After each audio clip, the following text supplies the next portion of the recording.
Yesterday, the Bank of Canada delivered the 50 basis point rate cut that most economists and traders had been expecting. Now, attention swings to the bank's final meeting of 2024 on December the 11th. Will the BOC cut again by 50 basis points? Our next guest believes Governor Tiff Macklem signaled a willingness to do that.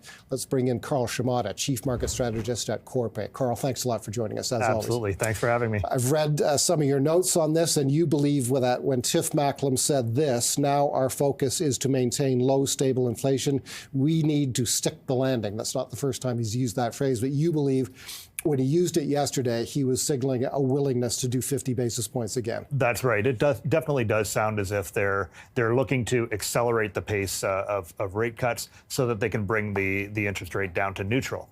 However, what is sort of interesting and will create a lot of uncertainty in the next couple of weeks is the fact that while they were signaling that intent, while they were sounding quite dovish on their intent going forward, they were also signaling that they expect the Canadian economy to perform relatively well over the next 2 years. They're projecting a 2.25% growth rate on average over the next 2 years. They expect inflation to hold relatively close to the 2% level. So what we're looking at essentially here is likely a accelerated pace of easing on the front end, but not a prolonged easing cycle like had been priced into markets previously. And that's basically why the Canadian dollar failed to move that much yesterday. Right.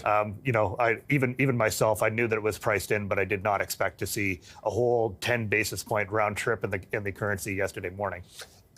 Over and over again during the press conference, Tiff Macklem deflected questions from journalists on whether or not the bank was willing to cut by 50 basis points in December. And over again, as you would expect him to do, he said, we're going to watch the data. We're going to make our best decision at the time based on that data. Do you take him at his word on that, do you? Yes. You don't think there's a strong predisposition at this point to cut by 50 in December? No, I don't. I think fundamentally the data coming in is going to inform what they want to do next. The fact is that this could look very much like what we've seen in the U.S., in which we saw that sort of huge move coming out of the gate, which did open the door for yesterday's move from the Bank of Canada. But now those expectations have been pulled back, right? And why are they being pulled back? Well, we're seeing that sort of strong consumer spending in the U.S. economy. We are seeing signs of that here in Canada. We saw a sign of hiring picking up in the U.S. Same thing was happening in Canada in September. And inflation, sort of staying stubbornly elevated, right? When we take all those in combination, if we continue to see positive data, there's no reason why the Bank of Canada wouldn't revert back to those quarter point moves. And I think that they are more comfortable in that world. They do think that, on one hand, their gradual easing path is a, how shall I put it, a good balance of risk and reward. But it's also what markets have priced in for a long time. And, it gives them sort of that runway to deliver as markets expect. How uncommon has it been historically for the Bank of Canada to cut twice in a row by 50 basis points? We know on the way up they cut by they rose by a full percentage point on the way up. Yeah, I can't remember the last time. I think the last time would be the early 90s, and that was an aggressive, sort of emergency level response. And I think that's where we've been pretty consistent throughout this in saying that the Canadian economy is underperforming, especially when you look at it from a per capita perspective. We are looking at that sort of, softening in the real estate market that had been long anticipated, but we're not at we're not on the edge of a recession right now. We're not experiencing true recessionary conditions. So it doesn't necessarily justify, putting the pedal to the metal as hard as had been done in previous easing cycles. That was my next question. If the bank does cut by a full percentage point across two meetings, yesterday's meeting and the December 11th meeting, that's not a signal of alarm at the bank at the state of the Canadian economy, is it? I mean, I kind of think it would be interpreted that way by markets and by people in the economy. And that actually could backfire, because the funny part is right now, with this easing trajectory going the way it is, a lot of homeowners are looking for, decreases in the year ahead. As they anticipate that, they're moving closer to listing their homes and to, sort of amping up that home buying activity. If the bank were to signal that, that there's something sort of falling apart in the Canadian economy, that they need to provide emergency level stimulus, that might actually slow that entire process down. That actually might, sort of create that contraction in demand that they are trying to avoid right now. So I do think that the odds right now favor a